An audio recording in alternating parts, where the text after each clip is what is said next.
আল্লাহ নবী বলছেন পৃথিবীর ইতিহাসে এত ভয়ঙ্কর এত ভয়াবহ যুদ্ধ আগে কোনোদিন হয়নি, পরেও কোনোদিন হবে না। এত ভয়ঙ্কর ভয়াবহ যুদ্ধ, কোনো বংশে যদি 100 মানুষ থাকে 99 মারা যাবে, একটা বেঁচে থাকবে। পাখি যদি 1 মাস আকাশে উড়ে তাহলে লাশ ছাড়া আর কিছু পাবে না, তখন খাদ্যদ্রব্যের অভাবে ওভাবেই পড়ে মারা যাবে, শুধু লাশ আর লাশ। রাসূল সাল্লাল্লাহু আলাইহি ওয়াসাল্লাম বলছেন সেই দিন আমার উম্মত 3 ভাগে বিভক্ত হয়ে যাবে। একদল উম্মত যুদ্ধের মাঠ ছেড়ে পালিয়ে যাবে, বলেন নাউজুবিল্লাহ। যারা যুদ্ধের মাঠ থেকে পালিয়ে যাবে তাদের তওবার কোনোদিন কবুল করা হবে না। অন্য তওবার, অন্য গুনাহের ক্ষমা আছে, কিন্তু ওই যুদ্ধের মাঠ থেকে যারা পালাবে ওদের ক্ষমা নেই।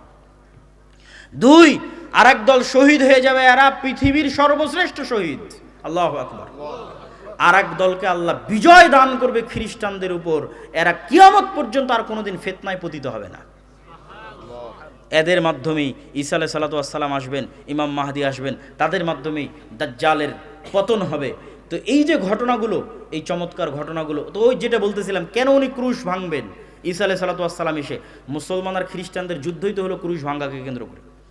এই যুদ্ধে বিজয়ের পর মুসলমানেরা তাদের তরবারি, তাদের রাইফেল, তাদের গুলি যখন গাছের সাথে ঝুলিয়ে রাখবে, তখন শয়তান বলবে তোমাদের বাড়িতে দাজ্জাল প্রবেশ করে গেছে। তাড়াহুড়ো করে সেই রাইফেল, সেই তরবারি নিয়ে দৌড়ে যখন দামেস্ক শহরে ফিরে আসবে, দেখবে না দাজ্জাল এখন আসেনি, তবে দাজ্জাল আসার সময় হয়ে গেছে। তখনই ঈসা আলাইহিস সালাতু ওয়াস সালাম 2 জন ফেরেশতার কাঁধে ভর দিয়ে দামেস্কের মসজিদে অবতরণ করবেন।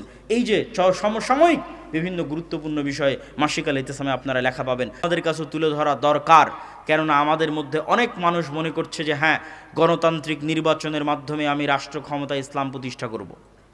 আবার কেউ মনে করছে যে না, এইভাবে ওইভাবে রাষ্ট্র ক্ষমতা ইসলাম প্রতিষ্ঠিত হবে। আসলে রাষ্ট্রে ইসলাম প্রতিষ্ঠিত হওয়া বলতে কি বুঝায়, এই জিনিসটা আগে আমাকে এবং আপনাকে বুঝতে হবে। রাসূলুল্লাহ সাল্লাল্লাহু আলাইহি ওয়াসাল্লাম এক হাদিসে বলছেন, কিয়ামতের পূর্ব মুহূর্তের নিকটবর্তীর বর্ণনা দিতে গিয়ে বলছেন, লা তাকুমুস সাআহ হাত্তা ইয়ানজিলা ঈসা ইবনে মারইয়াম, কিয়ামত ততক্ষণ পর্যন্ত হবে না যতক্ষণ না মারিয়ামের সন্তান ঈসা পৃথিবীতে নেমে না আসে। আর মারিয়ামের সন্তান ঈসা পৃথিবীতে নেমে এসে কি করবে জানো? মারিয়ামের সন্তান ঈসা পৃথিবীতে নেমে এসে ইয়াকসিরুস সালিব, ক্রুশ ভেঙে দিবে, ওয়া ইয়াকতুলুল খিনজির, শুকুরকে হারাম ঘোষণা করবে, আর সমগ্র পৃথিবীতে হাকামান মুকসিতা, ন্যায় বিচার প্রতিষ্ঠা করবে। এটা হলো রাষ্ট্রে ইসলামের ব্র্যান্ডিং। যে ঈসা আলাইহিস সালাতু ওয়াস সালামের যে শাসন ব্যবস্থা হবে, ওই শাসন ব্যবস্থা ইসলামী শাসন ব্যবস্থা না অন ইসলামিক শাসন ব্যবস্থা? ইসলামী শাসন ব্যবস্থা। তো ইসলামী শাসন ব্যবস্থার ব্র্যান্ডিং করছেন আল্লাহর নবী, যে ঈসা আলাইহিস সালাতু ওয়াস সালাম যতক্ষণ না আসবে কিয়ামত হবে না। উনি আসবেন, এসে কি করবেন? সমগ্র পৃথিবীতে ন্যায় বিচার প্রতিষ্ঠা করবেন। তাহলে ইসলামী শাসন ব্যবস্থার ব্র্যান্ডিং হচ্ছে ন্যায় বিচার।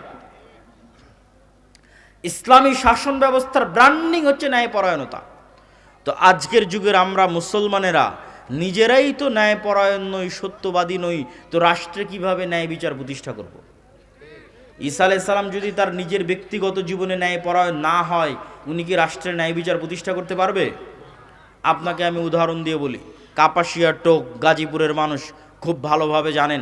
আপনি আপনার পাড়া প্রতিবেশী আশেপাশের অঞ্চল কি হানাফি কি আহলে হাদিস, একটু নজর দিয়ে দেখেন, নজর বুলিয়ে দেখেন যে বাবার মৃত্যুর পর কতজন ভাই তার বোনকে পিতার সম্পত্তিতে ন্যায্য হিস্সা ন্যায়ের সাথে, ন্যায় পরায়ণতার সাথে বুঝিয়ে দিয়েছে, ন্যায়ের সাথে। একে তো আছে দেয়নি, আর এক দল আছে যদি দিয়ে থাকে তাহলে সবচেয়ে দামি জমিটা নিজে নিয়েছে, আর বিলের মধ্যে পানিতে ডুবে থাকা জমিটা বোনকে দিয়েছে। এটা কি ন্যায় হয়েছে? ন্যায় হয়নি, অন্যায় হয়েছে। এবার বলেন, এই মুসলমান, যেই মুসলমান নিজেকে মুসলিম বলে দাবি করছে, সে ন্যূনতম তার পরিবারে তার রক্তের সম্পর্কের বোনকে আল্লাহর দেওয়া সম্পত্তি ন্যায়ের সাথে বুঝিয়ে দিতে পারেনি। ওই মুসলমানকে যদি আমি আজকে রাষ্ট্রের দায়িত্ব দিই, 16 বছর যা দুর্নীতি হয়েছে ও তার কয়েক গুণ বেশি দুর্নীতি হবে। 16 বছর যা জুলুম হয়েছে ও তার চেয়ে বেশি জুলুম করবে, কেননা সে তার পরিবারে তার বোনের সাথে ন্যায় প্রতিষ্ঠা করতে পারেনি। কেমনে সম্ভব যে সে রাষ্ট্রের দায়িত্ব বলে রাষ্ট্রের ন্যায় বিচার প্রতিষ্ঠা করবে? উদাহরণ 2, আপনাদের এই কাপাসিয়া টোক গাজীপুর অঞ্চলের মানুষ মিলিয়ে দেখেন, এরকম অসংখ্য জায়গায় বিবাহ হচ্ছে যেখানে মুসলিম মেয়ের বিবাহ হচ্ছে যৌতুকের ভিত্তিতে। যৌতুক নিচ্ছে কে? মুসলমান যৌতুক নিচ্ছে, মুসলিম সন্তান, মুসলিম যুবক, মুসলিম পিতা যৌতুক নিচ্ছে। বিবাহে উপস্থিত আছে হাজি, নামাজি, আলেম, আলহাজ, ওমরাকারী, দানবীর, কাজী এমন কে নাই যে বিবাহে উপস্থিত নাই? সবাই মুসলমান, সবাই আল্লাহওয়ালা, সবার দাড়ি টুপি আছে, সবার চোখের সামনে একটা মেয়ের সাথে এবং একটা মেয়ের পরিবারের সাথে অন্যায় হচ্ছে। কি হচ্ছে? কথা বলেন না কেন? কি হচ্ছে? অন্যায় হচ্ছে। আপনি নিশ্চিত থাকেন, এই যে যুবক তার স্ত্রীর কাছে যৌতুক নিয়েছে, এই যে ছেলের পরিবার যে ওই মেয়ের পরিবারের থেকে যৌতুক নিয়েছে, আর ওই বিবাহে যত মুসলমান উপস্থিত হয়েছে, এদেরকে আজ এখন যদি রাষ্ট্রের দায়িত্ব দেওয়া হয়, তো গত 16 বছর যা দুর্নীতি হয়েছে, আর একদিনে তার চেয়ে বেশি দুর্নীতি করবে। তাহলে কিভাবে আপনি বলবেন যে ইসলাম রাষ্ট্র ক্ষমতায় প্রতিষ্ঠিত হবে? এই সমস্ত মুসলমানদের দিয়ে, যারা অন্যায়কারী, মিথ্যুক, দুর্নীতিবাজ, তাদের দিয়ে ইসলাম প্রতিষ্ঠিত হবে রাষ্ট্রে? অসম্ভব, অসম্ভব। ইসলামের ব্র্যান্ডিংই হচ্ছে ন্যায় বিচার প্রতিষ্ঠা। তো ন্যায় বিচার প্রতিষ্ঠা করতে হলে আগে আপনাকে ন্যায়পরায়ণ হতে হবে, এবং ন্যায়পরায়ণ হওয়ার গুরুত্ব, তাৎপর্য কোরআন এবং হাদিসে কত বেশি। রাসূলুল্লাহ সাল্লাল্লাহু আলাইহি ওয়াসাল্লাম বলছেন, সাবআতু ইউদিল্লুহুমুল্লাহ ইয়াওমা লা দিল্লা ইল্লা দিল্লুহ, 7 শ্রেণীর মানুষকে কঠিন কিয়ামতের মাঠে বিশেষ ছায়া দেওয়া হবে। তার 1 নম্বরে কোনো নামাজি, হাজি, তাহাজ্জুদ গুজার দানবীরকে স্থান দেওয়া হয়নি, স্থান দেওয়া হয়েছে ইমামুন আদেল, ন্যায়পরায়ণ, দায়িত্বশীলকে স্থান দেওয়া হয়েছে।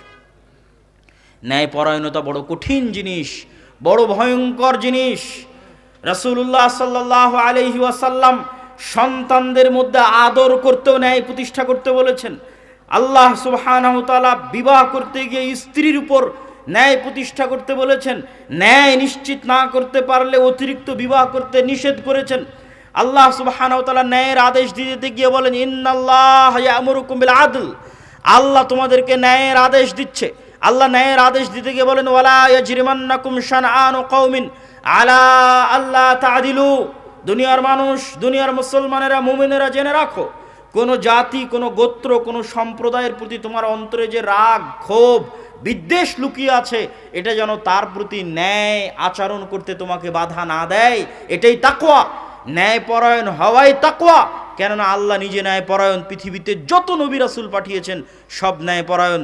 আর আপনি মুসলমানদের বাড়ি ঘর, রাষ্ট্র, পরিবার, ফ্যামিলি, ইসলামী দল, ইসলামী আন্দোলন, ইসলামী সংগঠন, মসজিদ, মাদ্রাসা, যেখানে যাবেন বাহ্যিক রিচুয়ালস আছে, বাহ্যিক আনুষ্ঠানিকতা আছে, নাই তো কি নাই? ন্যায় নাই।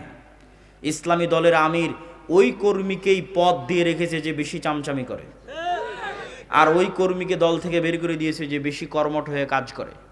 তো ওই আমির তো তার দলই ন্যায় প্রতিষ্ঠা করতে পারেন, ও রাষ্ট্রে কিসের ন্যায় প্রতিষ্ঠা করবে? মাদ্রাসার পরিচালক, মসজিদের সভাপতি, তার মসজিদের ইমাম, মুয়াজ্জিন, খাদেম, মাদ্রাসার স্টাফ, দায়িত্বশীল, তাদের প্রতি ন্যায় প্রতিষ্ঠা করতে পারেনি, তো রাষ্ট্রে কিসের ন্যায় প্রতিষ্ঠা করবে? নামাজ আছে, বাহ্যিক আনুষ্ঠানিকতা আছে, কিন্তু নেতা হওয়া যায় না এগুলো দিয়ে। নেতা হতে হলে ন্যায়পরায়ণতা লাগে, নেতা হতে হলে সত্যবাদিতা লাগে।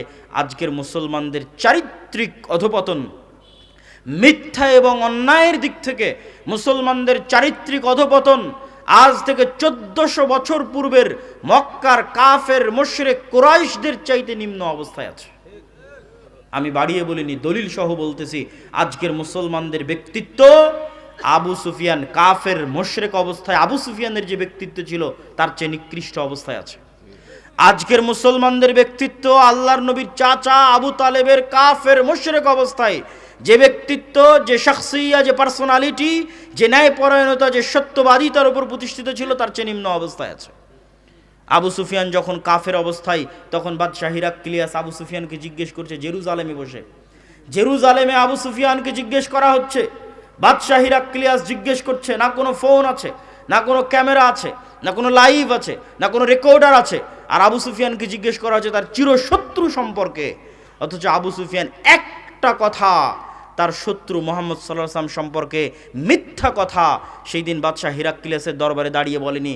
আজকে আপনি আপনার বাংলাদেশের যে কোনো রাজনৈতিক নেতাকে তার বিপরীত রাজনৈতিক দলের নেতা সম্পর্কে জিজ্ঞেস করে দেখেন, যা বলবে 16 আনাই মিথ্যা। কেননা এই গণতান্ত্রিক রাজনীতি টিকেই আছে মিথ্যার উপর। এখানে মিথ্যুক না হলে আপনি রাজনীতি করতে পারবেন না, আর মিথ্যুক কখনো নেতা হতে পারে না। নেতৃত্বের গুণ মুসলমানদের ওখানেই হারিয়ে গেছে। আমেরিকা, ইউরোপ গিয়ে দেখেন মুসলমানেরা কাফের মুশরিকের কাছে মিথ্যা বলছে 2 টাকা বেশি পাওয়ার জন্য, মিথ্যার উপর প্রতিষ্ঠিত হয়ে আছে। রূপগঞ্জের মানুষকে দেখেছি গত নির্বাচনের সময় যে সব এমপির কাছ থেকে টাকা নিয়ে বলেছে তাকে ভোট দিবে। মিথ্যুক। মুসলমানদের বেসিক যে গুণ, সেই গুণ তারা হারিয়ে ফেলেছে। কেমনে তারা নেতা হবে, কেমনে তারা কল্পনা করে যে ইসলামকে তারা রাষ্ট্র ক্ষমতায় প্রতিষ্ঠিত করবে, কেমনে, কোন দিক থেকে, কোন সেন্সে? রাসূলুল্লাহ সাল্লাল্লাহু আলাইহি ওয়াসাল্লাম বলেন, সালাসুন মান কুন্না ফি, 3টে বৈশিষ্ট্য যার মধ্যে থাকবে সে মুনাফিকান খালিসা, খাঁটি মুনাফিক। ইজা হাদ্দাসা কাযাবা, কথা বললে মিথ্যা বলে, ওয়াদা করলে ভঙ্গ করে, আর দায়িত্ব দেওয়া হলে দায়িত্বের খেয়ানত করে। যখন দায়িত্ব দেওয়া হয় সেই দায়িত্বের খেয়ানত করে, সব হচ্ছে মুনাফিক। আপনি কত ওসি, ডিসি, এসপি, মন্ত্রী, মিনিস্টার, এসিলেন্ট, সাব রেজিস্ট্রার নেবেন যারা নামাজি, আল্লাহওয়ালা, হাজি, কিন্তু সে যে পদে দায়িত্ব পালন করছে ওই দায়িত্বের সাথে খেয়ানত করতেছে। কিন্তু আমরা তাদেরকে বুঝাতে পারিনি ইসলাম কি। বুঝাতে না পারার কারণে মানুষ বলে যে আমি প্রশ্ন ফাঁসের টাকা আল্লাহর রাস্তায় দান করব। কেমনে বলে? এটা আমাদের ব্যর্থতা। আমরা যারা দায়ী, আলেম, ওলামা, তাদের ব্যর্থতা। একজন এসিল্যান্ড, একজন সাব রেজিস্ট্রার তার দায়িত্বের জায়গায় খেয়ানত করে কেমনে কল্পনা করে যে ওই দায়িত্বের খেয়ানতের মাধ্যমে যে অর্থ উপার্জন করেছে সেই অর্থ আল্লাহ রাস্তায় দান করে সে জান্নাতে যাবে? অথচ আল্লাহর নবী বলে গেছে সে মুনাফিক। কি বলে গেছে? মুনাফিক। দায়িত্ব দেওয়া হয়েছে, দায়িত্ব পালন আমানতের সাথে পালন করেনি, মুনাফিক। তো মুনাফিক মুসলিমের নামাজ দিয়ে কি হবে? মুনাফিক মুসলিমের হজ, উমরা, দান দিয়ে কি হবে? তাকে আল্লাহ কখনো নেতা বানাবেন না। কেননা এই ধরনের মানুষ গোলাম হওয়ার জন্য পৃথিবীতে এসেছে, আজীবন গোলাম থাকবে। এই জন্য রাসূলুল্লাহ সাল্লাল্লাহু আলাইহি ওয়াসাল্লাম মুসলমানদের যেন সেলফ রেসপেক্ট ঠিক থাকে, মুসলমানদের যেন আত্মমর্যাদা, আত্মসম্মান ঠিক থাকে। মিথ্যা বললে আত্মসম্মান থাকে না, অন্যায় করলে আত্মসম্মান থাকে না, নেতা হওয়া যায় না।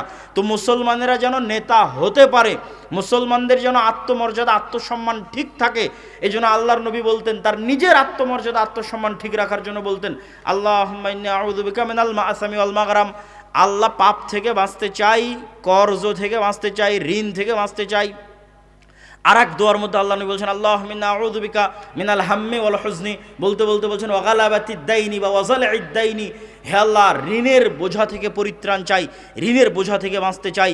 আল্লাহর নবীকে জিজ্ঞেস করা হলো, কেন আপনি এত লোন থেকে বাঁচতে চান? আল্লাহর নবী উত্তরে বলছেন, ইজাস্তাদানা রাজুল বাদা ইউকাযযিব। মানুষ যখন লোন নেওয়া শুরু করে মিথ্যা বলা শুরু করে।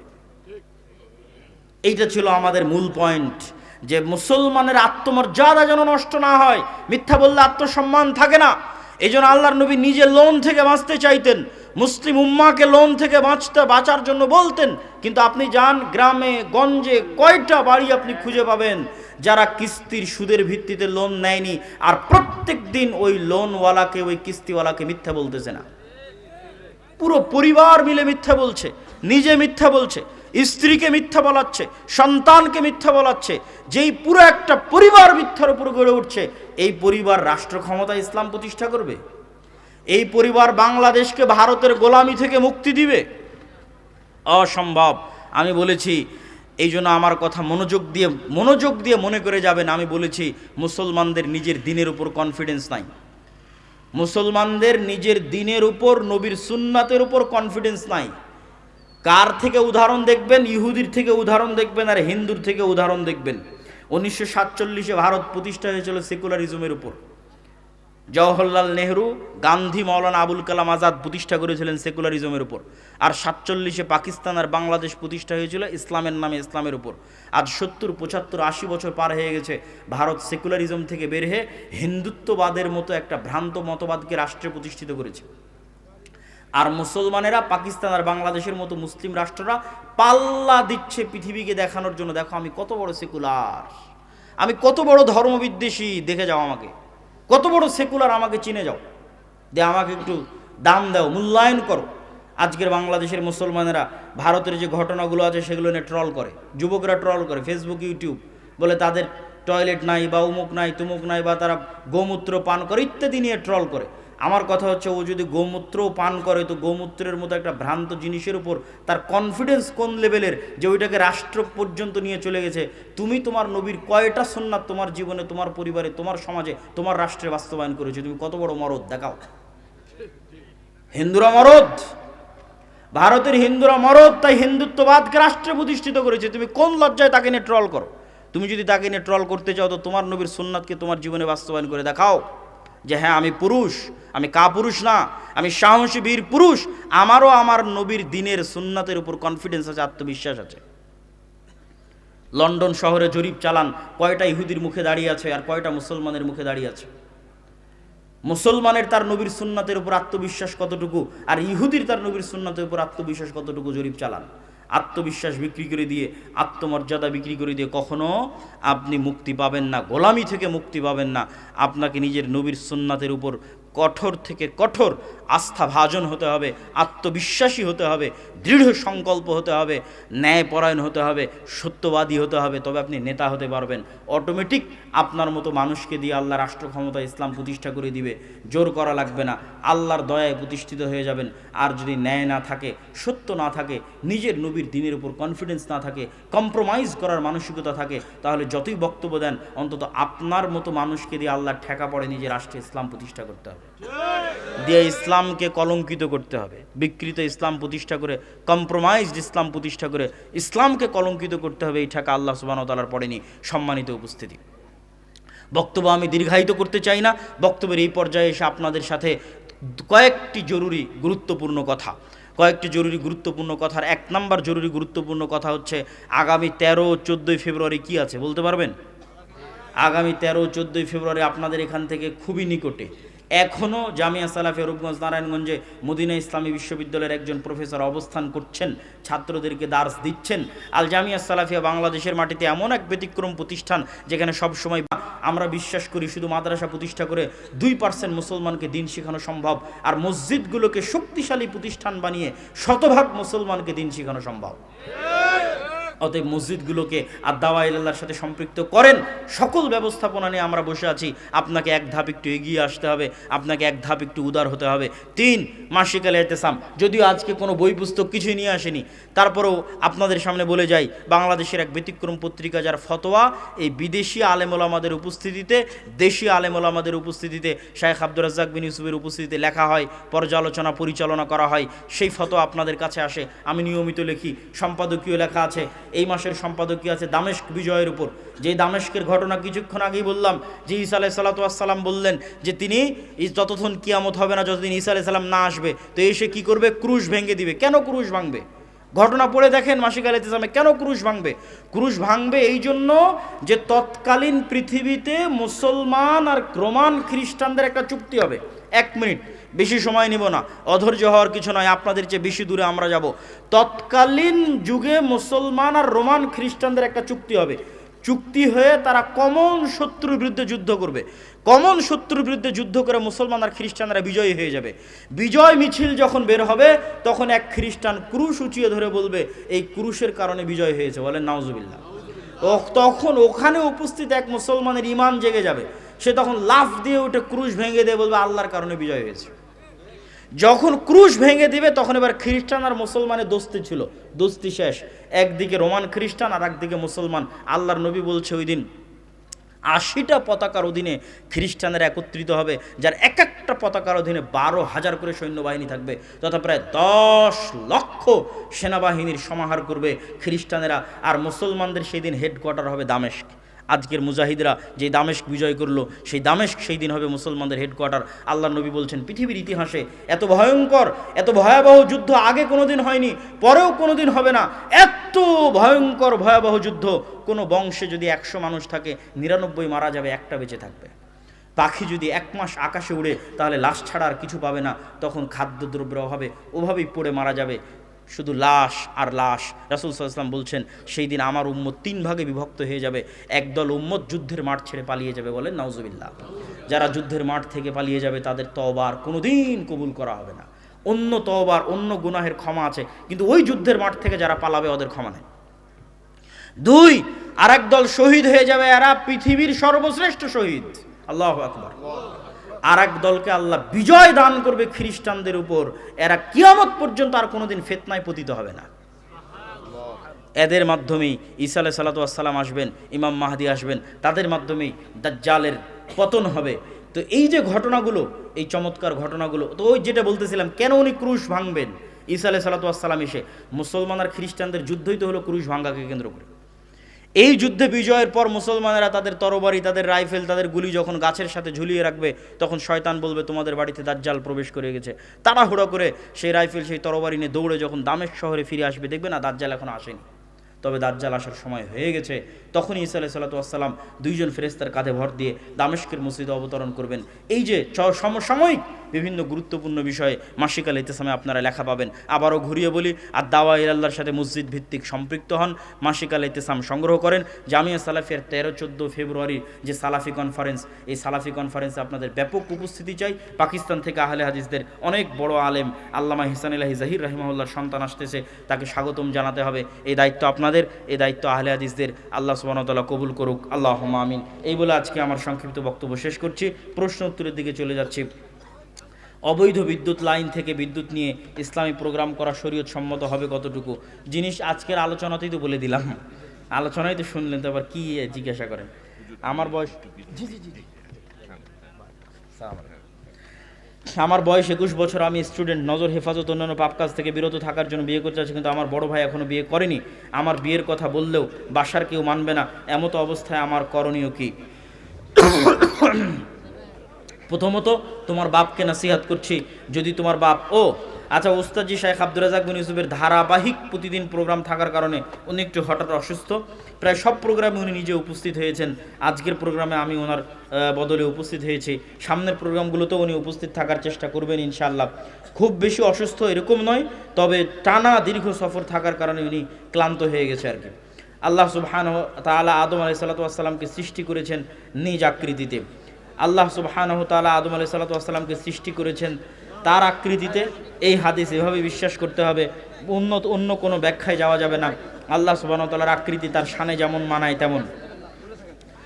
ঈশার সালাতের পর রাসূল সাল্লাল্লাহু আলাইহি ওয়াসাল্লাম কথা বলা অপছন্দ করতেন, এমনকি কথা বলতে নিষেধ করতেন। কিন্তু আমাদের দেশের মাহফিল কার্যক্রম শুরুই হয় ঈশার পর। এটাই তো সুন্নাত বিরোধী কাজ। আমরা সুন্নাতের আলোচনা করছি সুন্নাত বিরোধী কাজ করে। এই হচ্ছে আমাদের ইমানের অবস্থা। দিনের বেলা প্রোগ্রাম আয়োজন করতে হবে, এশার আগে প্রোগ্রাম শেষ করতে হবে। আমরা জানি যে সম্মিলিত মোনাজাত বেদাত, এটা কি সব ক্ষেত্রে নাকি? যে ক্ষেত্রগুলোতে কোরআন এবং হাদিস দ্বারা প্রমাণিত সেগুলোতে নয়, যেমন ইস্তেসকার সালাতের ক্ষেত্রে প্রমাণিত এরকম। আমরা জানি যে বাচ্চা জন্ম নেওয়ার পর বাচ্চাটা মাসুম। অমুসলিমদের ঘরে বাচ্চা জন্ম নেয়, অমুসলিম অবস্থায় যদি মারা যায়, মুহাদ্দিসদের মতে যে তারা জান্নাতে যাবে, এটি মুহাদ্দিসদের, অধিকাংশ মুহাদ্দিসদের এটি মত। অথবা আল্লাহ তাদের আলাদা কোনো পরীক্ষারও ব্যবস্থা করতে পারে। 1 রাকাত বেতেরের নামাজ কতটুকু সঠিক? সরাসরি সহিহ হাদিস আছে। স্বামী তার স্ত্রীকে তালাক দিয়েছে, তাকে আবার বিবাহ করার সঠিক নিয়ম কি? স্বামী তার স্ত্রীকে সুন্নাত অনুযায়ী তালাক দিয়েছে কিনা, এটা হলো দেখার বিষয়। সুন্নাত অনুযায়ী তালাক বলতে স্ত্রীর পবিত্র অবস্থায় 1 তালাক দিতে হবে। 1 তালাক দিয়ে স্বামী স্ত্রী বিচ্ছিন্ন হয়ে গেছে, যে যার মতো এখন যে যার বাপের বাড়িতে আছে। যদি ইদ্যৎকালীন সময় তথা 3 মাসের মধ্যে স্বামী চায় স্ত্রীকে ফেরত নিয়ে আসবে, কোনো বিবাহ লাগবে না, কিচ্ছু লাগবে না, মোহর আনা লাগবে না, ফেরত নিয়ে আসতে পারবে। 3 মাস যদি পার হয়ে গিয়ে থাকে, তারপরে যদি স্বামী চায় ফেরত নিয়ে আসবে, তাহলে নতুন বিবাহ, নতুন মোহরানা দিয়ে ফেরত নিয়ে আসতে হবে। আর এইভাবে প্রত্যেক পবিত্র অবস্থায় 1টা করে তালাক দিতে দিতে যদি 3 তালাক হয়ে যায়, যে 1 পবিত্র অবস্থার সমান 1 তালাক, 2 পবিত্র অবস্থার সমান 2 তালাক, 3 পবিত্র অবস্থার সমান 3 তালাক, এভাবে যদি 3 তালাক হয়ে যায়, তাহলে স্ত্রী চিরস্থায়ী হারাম। স্ত্রীকে ফেরত পাওয়ার আর কোনো রাস্তা পৃথিবীতে নাই।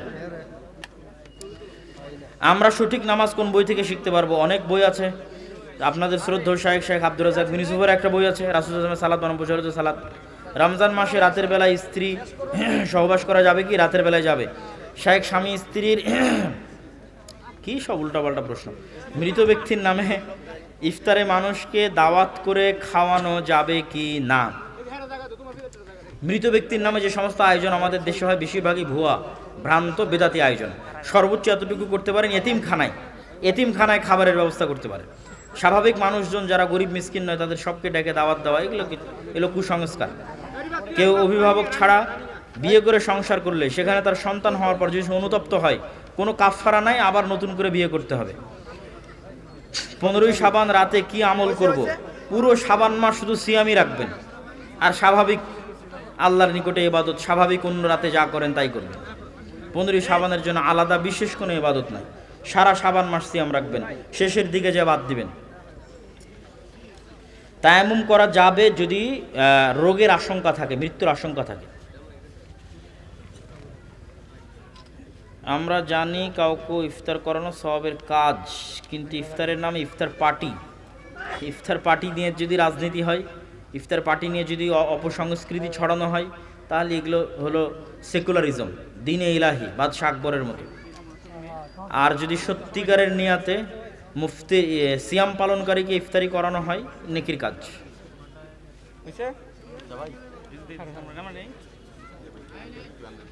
জি, সুবহানাকা আল্লাহুম্মা বিহামদিকা আশহাদু আল্লা ইলাহা ইল্লা আনতা আস্তাগফিরুকা ওয়া আতুবু ইলাইক। আসসালামু আলাইকুম ওয়া রাহমাতুল্লাহি ওয়া বারাকাতুহু।